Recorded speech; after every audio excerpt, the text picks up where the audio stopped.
I think is something that is intrinsic, and we can use AI to help us, but also it can hinder us. Creativity is more than that. Creativity is the magic of nothing exists and then something does. Brand is about helping people to understand what makes you special. Use AI to build version 1 of what you're thinking. Like if that's your... Creativity is the magic of nothing existing and then something does. That's how my guest today put it. Not something together from what already exists, but making something that's never been seen before. It's why AI-generated work so often feels right, but not quite right. Something niggles. You can't always say what. Today's conversation gets into whether AI can actually be creative. Why chasing the same tool as everyone else means blending into an average nobody wants, and why good branding was never about beating your competition. It's about being different from them.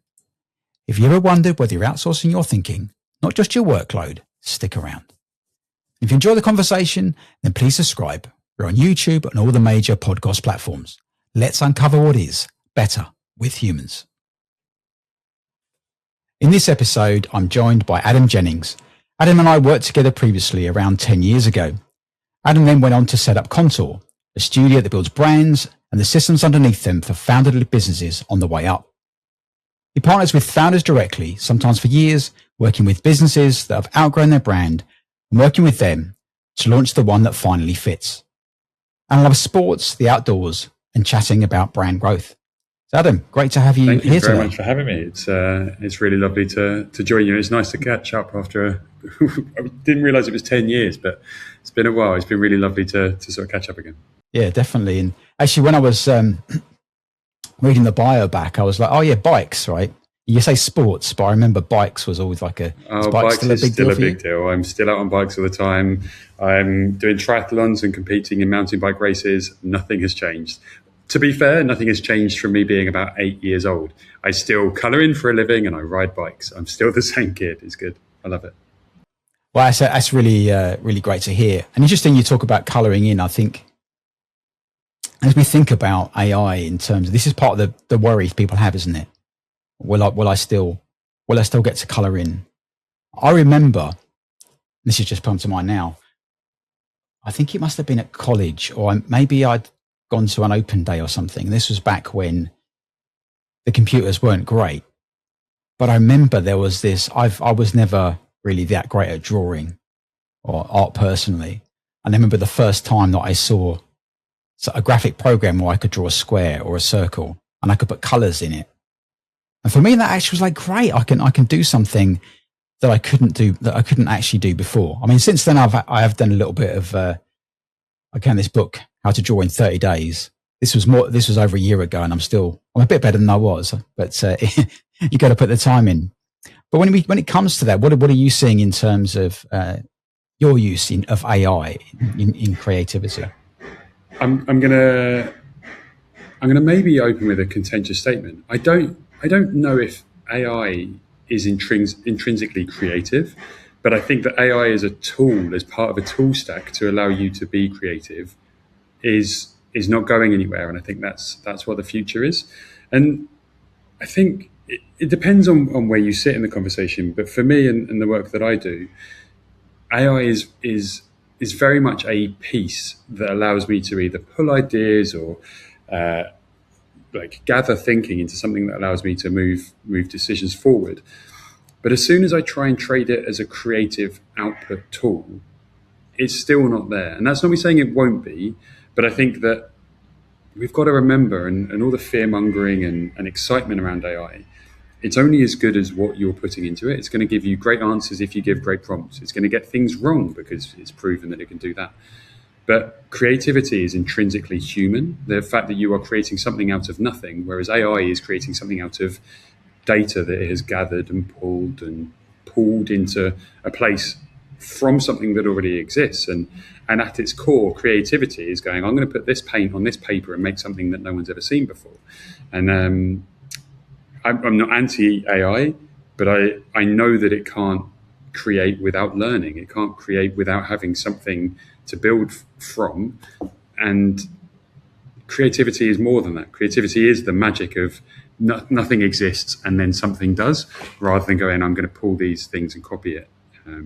in a hands-off robotic sense, it just doesn't feel the same. Yeah, I love that. I think I'm going to grab that sound bite out and use that. That's the magic of creativity is that something didn't exist and then it exists. And that's a really important point, that there are some concerns about creativity being lost, but of course, really, it's a choice. I mean, if we actually use, as you say, use AI for inspiration, we can create things. But if we only use AI to create things, eventually we'll kind of run out of original things to create because we're not bringing in the creativity, right? We have to, you use AI enough to get it to create things for you. You will start to see, I mean, we see it anyway. We already see a lot of people that use AI will be able to tell an AI generated image. They've got better and better, but there is something that isn't quite right about it. And I remember this, I think I might have said in a previous episode, but I'm going to say it anyway because it's come to mind. But there's this book called Blink by Malcolm Gladwell. And in his books, he tells this story about there was an expert in Greek architecture, and he actually, there was this statue they had to come and authenticate. So him and another expert went along to authenticate this statue, and he was like, I know something's wrong, but he couldn't tell what, and he did all the tests, and it came back as it's real, it's genuine. A few years later, some new tests came out, went and checked, and then they checked it, and it was fake. And I think that's something that we always have to remember when we're creating something, that we need to be open about how we created it, what did we use to create it, and if we have used AI as an example, just be aware that there might be things in there that it might look great and perfect, but actually, as humans, there's a little niggle. There's something that says, you know what, it's not quite right. Agreed. No, I think it depends on how you're using it and where you're using it. Now, for everyone, so my world is brand and brand growth. If everyone on the planet built their business with the same brand consultant, there would be overlaps and mirrored assets that would be delivered across every business that you worked with. The quicker the planet adopts, for argument's sake, ChatGPT or Claude as their creative partner, the quicker everyone blends into this average of what creativity looks like within these platforms. And most people want a brand because they want to do something fantastic or great, stand out. And unfortunately, if you're using the same consultant for every project ever, or the same tool for every project ever, you're going to start to blend into this average of all brands. And that feels like it feels like a missed opportunity, because going back to our conversation about creativity, it's there to pull something out of us that we want to say or communicate or portray. And design is functional. Design should be there to tell a story or to communicate something that you should or shouldn't do, an interaction. And currently, AI doesn't deliver that. It feels transactional. It doesn't feel like it's built on relationships. And the reason that it's so easy to identify when AI is being used is because it feels transactional. You don't feel like there is any rapport. You don't feel like the graphic style is talking to you because it's talking to everyone. We've all gone down high streets and seen flyers, children's invitations, like everything created with AI. And you could swap your name or your logo for your competitors and you'd look the same. And the magic of creativity is that we're not all the same. We're all different. Like, Sean, you and I could have an identical business and we would still bring it to life differently, even if the service offering was the same, because we are different people with different experiences and different clients. AI doesn't understand that nuance. It just goes, you're doing this business and you're doing this business. Here's the generic solution to that problem. Whereas brand magic, creativity, like all of it is about going, well, what makes Sean special and what makes Adam special? And why do we tell that story? Why does Adam talk to this audience and why does Sean talk to that audience? It's not about right or wrong. It's about understanding the nuance between people and then nurturing that relationship into something that you can communicate. That's where the magic is. And it's really easy to forget that because a new tool meant you could launch your brand in a minute. But if we're, so to my business and where I'm at, if everyone can build a brand, right now we need better brands. Like, more brands doesn't mean anything because everyone can launch a business on a Friday afternoon. But if you're doing something meaningful and you build a better brand that has purpose, has value, communicates your story, that's when you're going to pull your audience in. That's when you're going to excite people, and that's where the magic comes from. And it's not that AI couldn't do that, but unless you have that creative ability to harness a tool, you're going to struggle to come to that conclusion without like the creative mind fed into whatever AI you're using. Yeah. There's lots of great stuff that you've mentioned there, and this whole piece about you don't want to be doing AI thinking for you. There's plenty of sort of acronyms and things that people use, but I took it in terms of ACE. I say that actually we need to be the ones asking AI. So we're the ones conceptualizing and saying, well, this is the requirement that they need. This is the context required. Then either the human or the AI can do some of that creation piece, that execution piece. And then we need to evaluate it.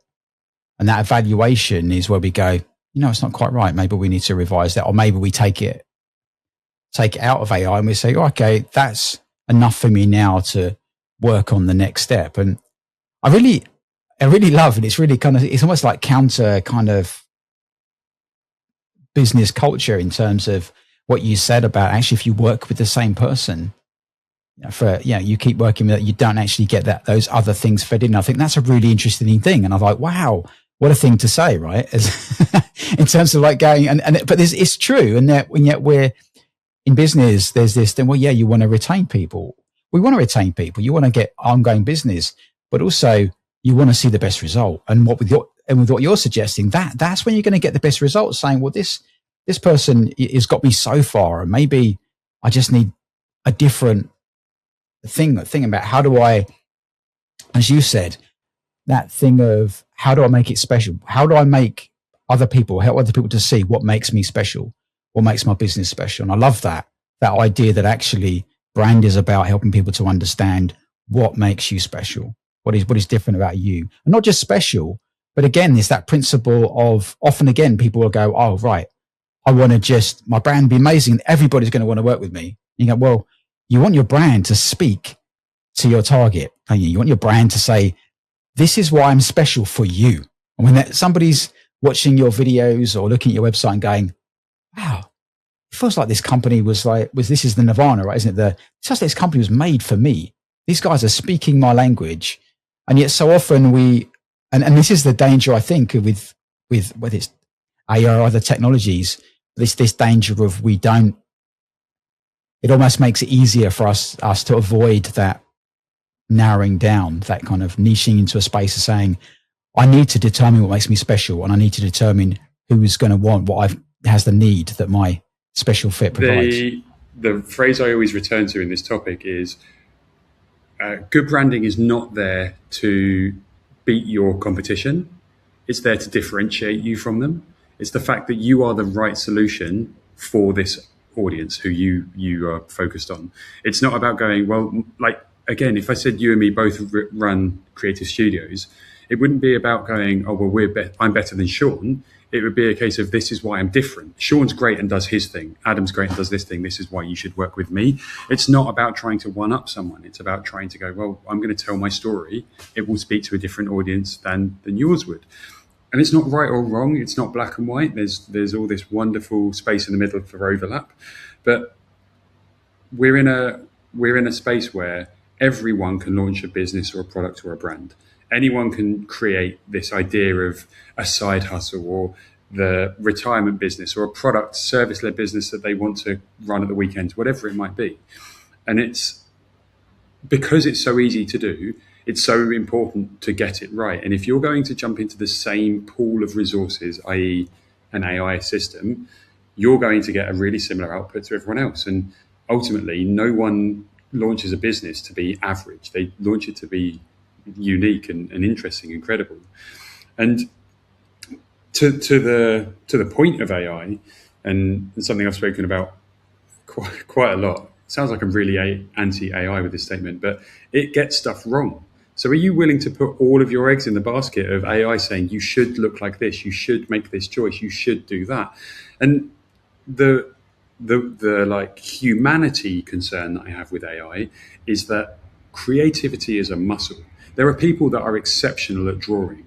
The vast majority of those people are exceptional because they've trained their whole life in nurturing the skill between their hand and the pencil, and then that pencil to the paper. I could pick up a pen and pencil and draw something fine, but it wouldn't be great.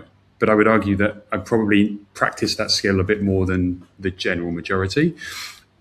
Using AI it's not that it's good or bad, but if we don't nurture our own creativity, if we don't practice the skills that make us critical thinkers, if we don't learn how that translates from our heads into screen, paper, product, relationships, whatever, I do worry that we are going to skip into this magnolia beige reality where everything is fine rather than beautiful, exceptional, incredible.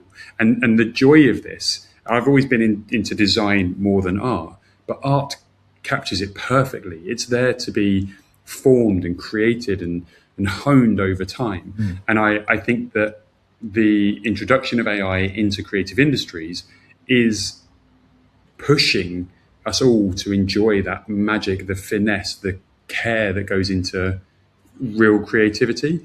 AI's got its place. I'm not sitting here hating on it. It's a wonderful part of the process.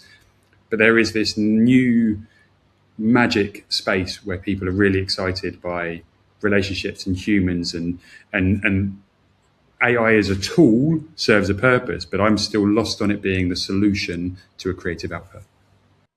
Yeah, absolutely. And I think that's so key. I mean, you mentioned about how with AI gets it wrong, and there's a number of misconceptions in terms of what is actually for people what's going on there. I mean, I find myself, I know I have a good idea how it's working, but I still get frustrated when it gets it wrong. And to remind myself, hold on, AI is machine intelligence, and actually it doesn't even understand the words that I give it. It doesn't even know what they mean. It turns those into code. It reads the code, then it actually predicts what it thinks, what the code is, that then to represent the words back to me again. And so it's going to get it wrong because it's actually trying to produce what it believes to be the best statistically best result for me. And now it's unlikely to ever be 100%. If it's 85% is the best answer it can give me, it's going to give me 85%. And so that's something that I think a lot of people don't realize about AI is, well, it's almost fundamentally going to give you it wrong, because, and depending upon how it's set will depend on how much randomness it's going to bring into that. You might want randomness. You might like go, yeah, I want it to be super random because I want it to inspire me and help me to do something. And what the other point you made, which was really interesting, and it's been a bit of a theme so far really, is the cognitive, the creative aspect of saying, well, actually, there is an opportunity, not just a need. Some people will say, if you don't do this, you're going to fall behind. There's also an opportunity really in terms of developing your skills to be able to utilize AI in a constructive way. So for example, I'm using it at the moment for coding. Now I've done some coding. I've never been a programmer, but I know enough to be able to work with AI to help me create code. And the great thing is I can create the code to build me tools, and I can use those tools, but I don't have to then go back and use AI for those tools. So there's this one side of it. People will say, yeah, just use all these. We've got AI in everything now with it, this software Canva, or not this in Canva, but there's all these different things that have got generative AI in them. Previously, they still had AI because that's how they did background removals and things like that. But it's just interesting to see that there's this push to have AI in everything, but actually we don't necessarily want AI in everything. We want the opportunity to be able to go, how do I use AI to get me to the next point, or not at all? So this is the thing. It might be there's something I want to do and I could use AI, and I go, but actually I quite like doing it. I quite like, I find, I quite like, and maybe, some people might argue and go, yeah, is that good use of your time? Well, if it's something you enjoy doing, and that's going to aid in your cognitive development, which is not just important in terms of using the technology, but actually as we grow older, there's obviously risks to our cognitive development. So the more we can keep ourselves sharp. I mean, my mum, She passed at the end of December 24. And right up to that point, she was doing Sudoku and puzzles. She was determined. She was like, I'm going to keep my marbles. Right? I may not be a PC term to say, I don't know, say keep your marbles, but that was her term. She would say, yeah, I want to keep my marbles. I want to be sharp. Her greatest fear was losing that cognitive ability. It's, I am concerned about it, and I think it's a really important one. If you hand off your thinking, like what is our purpose? That sounds like a really grand gesture, but if you're not going to do the thinking, like what's the point? Like I'm driven by purpose. I love the work I do because I'm really passionate about the clients that I work with and the outputs that I create and the knock-on effect that can have. But if you don't have purpose in your life, like kind of what's the point? And for me, thinking and coming up with new ideas and creating, like I literally get to invent future brands that have never existed before. I get to work with founders that have ideas that I couldn't possibly have imagined and help them figure out what they're doing and tell their story and navigate what's next. And I still sketch. When I'm doing visual identity work, I'm still sketching. Admittedly, I use an iPad with Procreate and a graphics pen, but I'm still there drawing. And I could go into Pinterest or AI tools and go, give me 20 different options for this concept and this idea. But that's not where the magic is. And that's not what makes me better at my craft. Because I'm the one going through the strategy work to understand the thing that makes them special and what that means for their audience. And then I come out with these are the things that we need to talk to visually. And this is the tone of the project. And this is how this all needs to come together. And if I skip that step and instantly hand it off to AI, the next time that comes around, how do I have the skill set to know what is the right thing for my client? Because I've handed off that decision-making process to a tool. And I'm not saying you couldn't do it, but I feel deeply connected to understanding that process from end to end and curating it. And I think that if you skip that step and you start to rely on AI to output all of those decisions, I worry for where that would take me as an individual, because I would not be having my creative needs met. And we've all got different needs. One of mine is to be creative and fix things and solve problems. If I wasn't being a designer, I'd be fixing motorbikes or building cars or like something where I'm hands-on. So it doesn't matter whether AI exists in my world. I have the need to be involved in that creative process, in that problem solving. And like I say, right now I still sketch. I've got like post-it notes and I had project calls this morning. I've literally got sketches in notebooks on my desk that I'm just playing around with when I'm like, oh, that might be an interesting idea, or that could play into this theme. And if I handed that over, I just think my work would lose not necessarily credibility, but authenticity, because I would be churning for the sake of it. And that's not what I think people are drawn to. And we were saying earlier about how people can read when something is created by AI or not. I don't have AI in my creative process of coming up with ideas. It's very much synthesizing data. And I think it shows, and I'm really proud of that. And I'm not here to throw shade at the studios that are using AI from every part of their process, but it features in mine rather than is the process. And I think that's a really interesting space to sit in. I'm really proud of that. And I also think with things currently shifting where there's a lot of AI backlash, it's serving me quite well. So I kind of feel like right now, at least, I'm going to continue in this vein. Yeah, that's great. I think it's so interesting that in terms of when you talk about the creativity piece as well, that not only is, as you say, it's important for us to be able to be part of that creative piece. And ideally we should be predominantly this, we're using it to, and I've used I've hours and hours and hours over the last few years of AI, and I've used it sometimes for inspiration, and I don't have any basis other than my own personal kind of experience. But I'm always more inspired when I hear other people speak or their ideas. And that's just been my experience of going, yeah, I might discover some things in AI. Oh yeah, maybe. Okay. I'll have a think about that.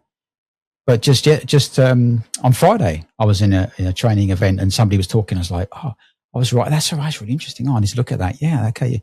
So I don't know even if maybe it's partly the way we're wired, but actually working with other people is something that actually generates more creativity. And as you say, if we can use AI to help us get a job done, great. But as long as we're not taking away the creative piece. And an example of that is I've got this LED panel, and that currently says better with humans, but I can change it to be tech that cares. And so I can now that was a project because I had a neon sign there before, and I was at an event and I had this massive LED display and thought, maybe I could make a small one. So this became a project where I used AI to help me spec it out, to help me for the code, and I physically built it. And then, the actual graphics that were being created weren't very good, and the tools that I could find online for converting PNGs, I was like, okay, so I used AI to create a tool to help me create composite images so that I could use the logo and have some text. I don't know what an example. I've not programmed it in here, but I can also changes the colors of the lights in the shelf above because those are all linked together. But it's how I can be creative, because I could have built it and I could have built it without AI previously, but actually I probably ended up with maybe a better result because that I could use something that kind of empowers, like it's an extra tool for me to use rather than it being something that is saying, right, give me everything. And people said to me, oh yeah, how did you do that? And now I have something that I could package to people and say, here you go. Here's something that you can do, because I've got a whole interface, web interface I can use to update it. But it's that I love that output of being creative. There's at the charity shop, there's Meccano set. And twice I looked at the charity shop, there's Meccano set. If it's there again, I might have to buy it. Because just sometimes I just feel like I just want to build something in Lego or build it in Meccano or just do an electronics project. I used to love doing electronics. So getting my soldering iron out and putting something together, fixing something, I think is something that is intrinsic, and we can use AI to help us, but also it can hinder us. As we said earlier, when it gets it wrong, it has got it wrong. It's taken me down a rabbit hole. And so sometimes I have got caught out. I've gone back and I've gone, let me just not talk to AI. Let me just think about this and I've solved the problem. And now I felt a bit stupid because I'm like, I've spent all these hours down a rabbit hole when actually I really had the answer. So I think that's also an important aspect, is that we need to be exercising that muscle of, do I already know? Do I already have the answer to it? Because there's a danger of, we want to be creative, we want to do the creative things, but we're farming off too much of that initial kind of thought process into AI because it's being made convenient for us. We can just press a button and open an app and just talk to it, and we get the results. But as we've already said, it's not a trusted source. It's not a trusted source of creativity. It's not something that, as you said, what if? How can I work with somebody? If I'm selling them an AI tool and I'm saying, right, end to end, you can subscribe to my tool and it'll do this for you. Okay, fine. But if I'm offering them a service that involves that then has multiple aspects to it, and partly that is there's an expectation that there's a human in the loop, there's a human doing some parts of this, then they're going to want to feel that at the end of it. They're not going to want to feel like there's this kind of cold output that doesn't feel quite right. And that actually brings me on to what'd be quite interesting when we talked about AI getting it wrong, but we've also talked about what you said about you want to be able to deliver, what your client wants. And one of the things that was curious about in terms of how does somebody know that they need support with their brand? How do you know when your brand is not working? I mean, it might sound obvious to some people, but I think we'd love to hear your perspective of how would you kind of recognize that maybe there's work to be done? I think it's always obvious to someone else before it's obvious to you. As in, I think it's easier to see when there's a disconnect from an external perspective. sometimes if you're a founder, as an example, we're too close to our own brands. And often there's a personal element where we're attached to a decision that we made early on in the business, whether that's identity and visuals or systems and processes or function, service, whatever. And sometimes it's easier to know when you're sort of at odds with your clients or reality. And I don't mean that as a complaint or a problem, but you might find that your business is taking you down a route that you're not enjoying. It might be that you are solving problems for people, but you're not inspired by the output. And typically, at some point in business, any founder will meet a crossroads where they're like, do I go down this route or this route? And sometimes you make a business decision that moves you forward, but to take that step, you have to leave an old identity behind. And it might be that you're scaling and you're growing a team. So your old brand, separate brand from visual identity for a second. Your brand might not be doing the work that you need it to move you forward, to grow this team, to build that business. The problem is most founders want to stay as they are because all of the work that they've done up until now has got them to this point. But to get over the next hurdle, they need to make a change. Something needs to shift in their business. And sometimes it's brand. Now, if you're unwilling to let go of the brand that got you here because you go, well, I've done all of this stuff, you're not going to be able to step into that new brand, that new identity, that new persona as an organization, because you're sitting there holding on to something that has sort of run its course and is keeping you stuck. And that might be struggling with business decisions. That might be going into meetings with investors or board members, and you're not proud of your deck or having the website talking about you in the way that you know that you can deliver your product or services. And you'll start to find yourself second guessing and questioning and wondering why things are a certain way, what could be done differently, what could happen. And I think that once you start to reach a point where you're not sure you're in the right place and it could be holding you back, if you're then able to project the potential, that's where the magic comes for someone to go, I could be like this could happen, we could be this business. That's where brand is an important conversation. And that's where you either involve your team or external support or agencies, studios, whatever, to guide you on that journey. Because typically it's harder to do your own stuff. And I say this personally, as someone that works in branding, I have people that come in and help me with copy, comms, positioning, where my business has changed over the years. And it would be easy to go, I'm going to do this, I'm going to do this, I'm going to do this. But how do you know that's the right decision? How do you know that's the right choice? And ultimately, that's the point at which you go, I'm feeling stuck, I need to talk to people. And then that's when you get it reflected back to you that maybe this needs to change and maybe this is holding you back. But it starts with questioning in its simplest form. You start to question why this looks this way. Why haven't we done this? And if you're able to then translate that into what is this stopping me doing, that's when you start to be able to justify an investment in your brand. Because if your brand is holding you back and you're in a room with people spending £50,000 on your product and you're sitting there going, I don't think my brand is up to scratch. Well, how many projects and how many clients and how many opportunities could you secure by getting your branding right? And that's where you're able to start monetizing the cost of your brand and where it's holding you from scaling your business.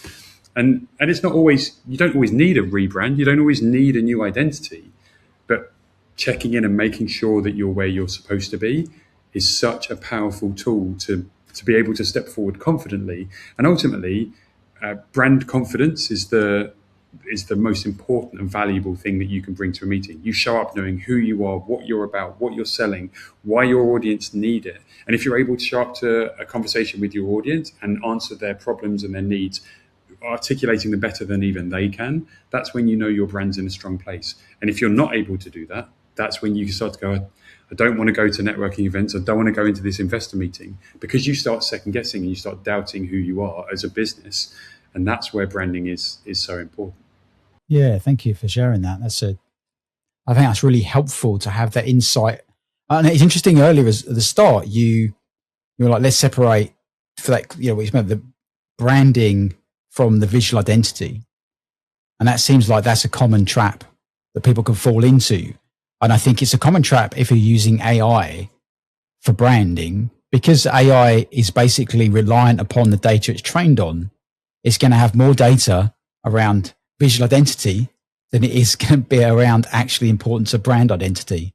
You know, this idea that how you deliver things, how you do your communications is even more powerful in terms of how people know your brand. You think of the Apples and the Googles.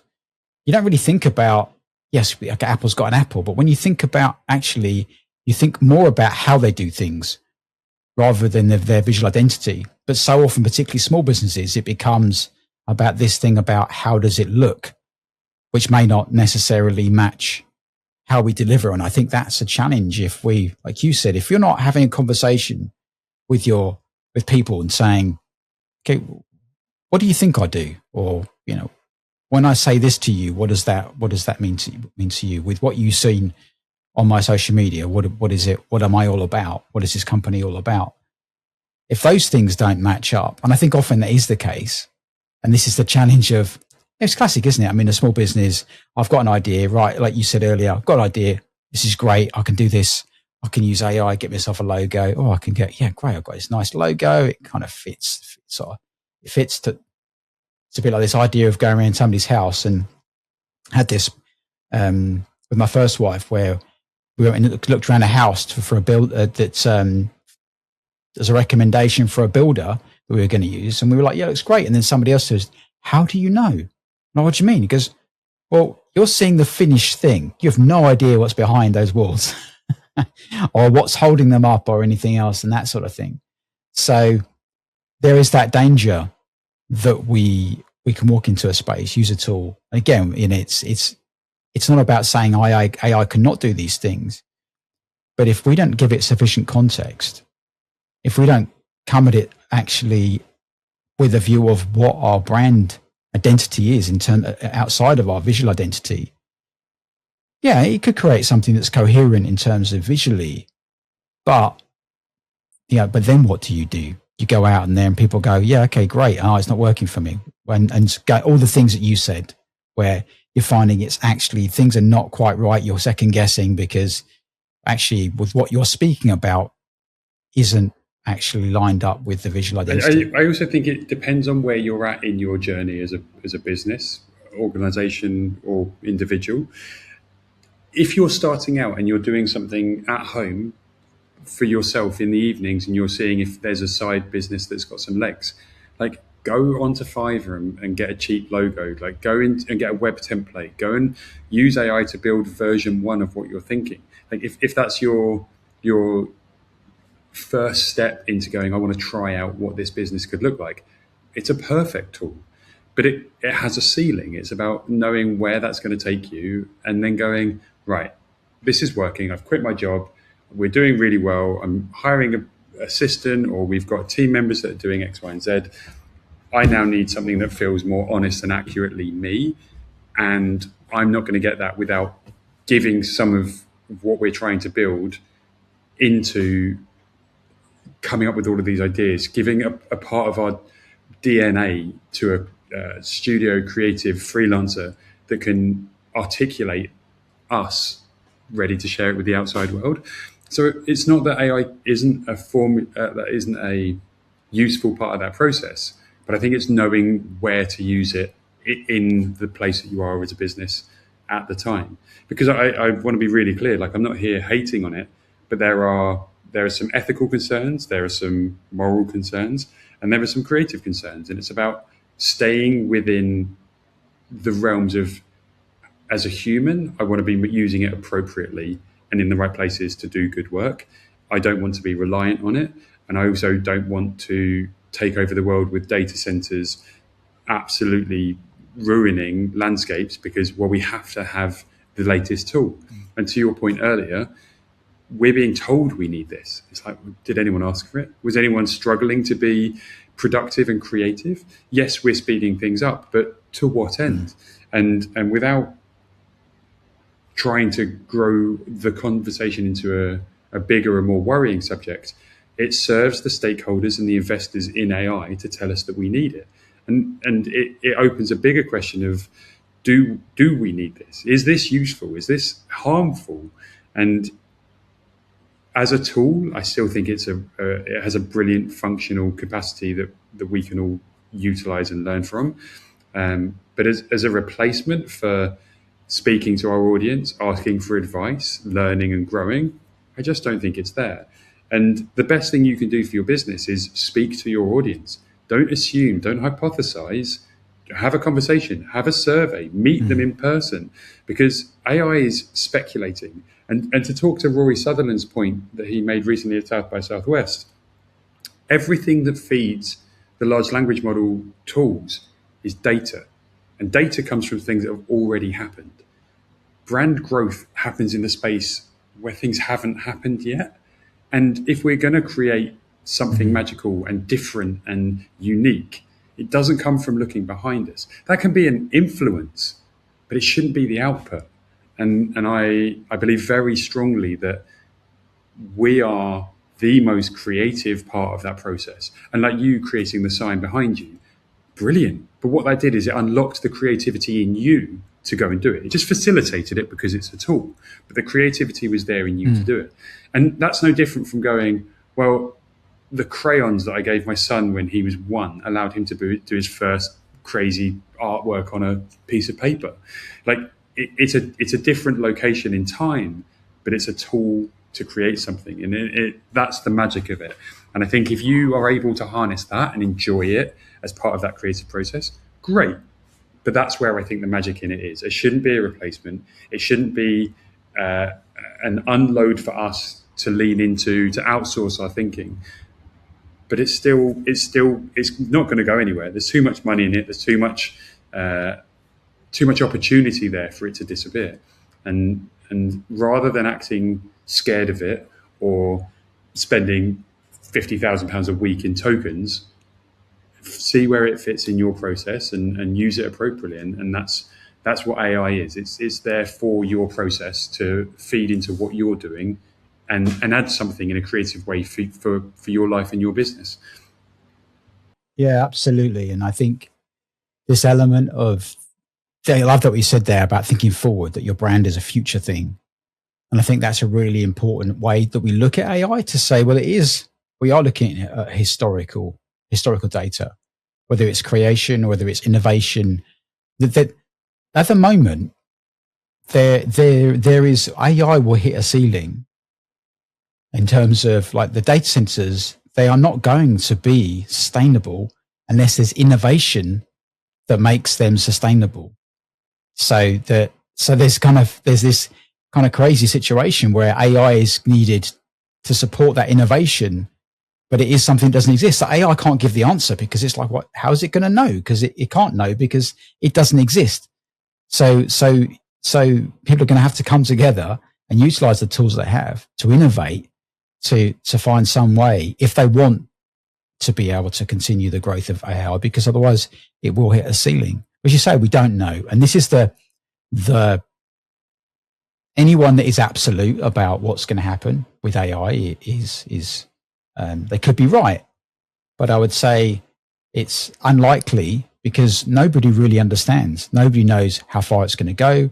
Nobody knows if, we're in this hype phase when we could end up in a continuous hype phase. We don't know because we're in this uncharted territory, which is why it's so interesting to have these conversations with you. And I think, and it's been great. I was thinking just now, oh yeah, we could talk about so much more. And I was thinking, actually, I think you really rounded it off really well in terms of how we could and can't use AI. And there is that we've got to make our own choices. And as you said, if it's something we can use that is going to enable us to take the first step in something that we wouldn't take otherwise, and then we can then build on that in the future. I've used it for specking, for going, okay, I want something, and specking something for a designer, or specking something to put on Upwork on Fiverr to get me the result I want. Because to be fair, in the past, my specs were pretty bad because it's not something that I do. I'd give a better description. Now I can give, of course, the irony is I now get AI generated proposals back, most of which are pretty poor. So so there is a downside. Right? A lot of those ones, if it's right really quick, I'm like, that was really too quick for you to put some thought into this. And it isn't to say there's anything wrong with using AI for that, but at least make sure you've read it and you've gone back and read my spec and just make sure they match up. Because if you haven't actually given me what I asked for in the original request, then it's going to be more detrimental for you than it is positive. It'll also make you question whether they're going to put the quality and energy into the output that you've asked them for. And this is the thing, like, and I'm conscious of time, so I won't go on this too much, but if as a designer I do something really quickly, should I pay more or less for that? And the argument is, I should be paid more for that because I've achieved something. I've answered a need really quickly, and the problem can be solved in a shorter amount of time. Therefore, it's more valuable to a business, for argument's sake. But then we use AI, so it's been handed off to an AI tool that does it in seconds. So should that be more expensive because it's been done really quickly? Or do you go, well, actually, I'm going to spend 10,000 hours on this, so that's more expensive because I've spent more time on it? And it opens up a really interesting debate about time versus value, because if it's the right answer and AI has created that output and it's perfect, then that's really valuable. So if I've done that through a prompt, should I be paid more as a creative studio giving that output? Or is it because I've just able to put a prompt in and it's only done it in 10 minutes and I've got the rest of the afternoon off? Should I be paid less? And that, again, is a really interesting topic. And the thing for me about AI is there's so many interesting thoughts and ideas and opportunities that come from it, good and bad. But I think it should be spoken about. I think people should be sitting around having a coffee and chatting about it, joining a podcast and having that conversation. Because the way that we decide where it sits in our lives, we have to make those choices as people, as humans. And I think that if we rely on AI for all our answers and we go, AI, is this right? Should we be using AI? We're handing off that thinking, and that's the murky future that I want to avoid. It's interesting to talk about it. As you say, it's a whole nother conversation about the whole value add pricing and that side of things. And I've heard some people talk about that with AI, it could end up being, it's a token based. So it becomes like almost like knowledge tokens. So actually people pass on the cost. So there's one part of, like, the value provided, and the other part is the cost to using the AI to do that. But ultimately, I do believe that if you can provide somebody something that is what it is that they need, not just what they want, but what it is that they need, that it's the result that takes them a next step further and achieves what it is for them, what they're looking for, then that's huge value. And that's the challenge, isn't it? It's sometimes people don't see that. Some people will say, well, I've had it before, where people will say, well, if that's only going to take you 10 minutes, you're thinking, yeah, but those 10 minutes took me 10 years, to be able to do that thing in 10 minutes, to give you the result. That was a 10-year journey for me to get here. And that's it. Yeah. And as you said, there's a challenge with AI to say, well, just because AI has compressed all this knowledge doesn't make it any less valuable. It's an interesting debate. I still sit on the side of creativity is an earned exercise. I think you work hard to be creative and you work hard to give a creative output. So I don't attribute as much value to AI output, but not because it's less valuable. Something feels off. There's a disconnect between me and the output because I don't think it's real. Humans haven't fed that directly. And if anything, AI has grabbed that information and learned from sources that it didn't pay for me to take that information. And again, that's where I feel a bit conflicted. But it's not a small topic. It's not a one episode conversation for sure. No. I think we should definitely, have you back and kind of continue that conversation, because I think to really hear some of those perspectives from a creative, somebody that's working in the brand space, I think is really important. And this is the point of the podcast is let's have the conversations, because hopefully it will reach some people and they'll go, actually, yeah, that's a good conversation to have, because you've mentioned it a few times, but the key thing is we have a choice. Right? We are part of the conversation. We're part of the journey of what AI becomes, of what any technology becomes, or what the world becomes. We can be bystanders, but if we're bystanders, we can't really complain about what we end up with. But actually, we can be participants in actually shaping those those things that to come. So yeah, thank you so much, Adam, for joining me in the heat where both of us are melting. And for those watching, listening, we said, we'll see how far we get before we melt. And this has been the longest episode so far. So enjoy the conversations, but we'll have to kind of continue those. Yeah, absolutely. Thank you very much for having me. I've enjoyed the chat. It's a lovely topic. I love chatting about brand. So yeah, sorry, the conversation's gone on, but I could chat about this for hours. So I really appreciate you giving me the chance to jump on and us have a chat and catch up again. It's been really awesome. Thanks, Sean. Yeah, and just finally before we go, how can people get in contact with you if they want to learn more about things you've talked about, or if they want support with their branding? What are some? I share most of my thinking and ideas on LinkedIn, just under Adam Jennings. I've got a nice black and white photo of me. I'm on Instagram also as Adam Jennings, and then my website for the studio is www.madebycontour.com. You see what I'm up to there. Amazing. Thank you, Adam. And yeah, all the links will be also on YouTube and on the podcast platforms as well. So yeah, go and find Adam and have some more interesting conversations. Thanks, Sean. Thank you, Adam. Cheers.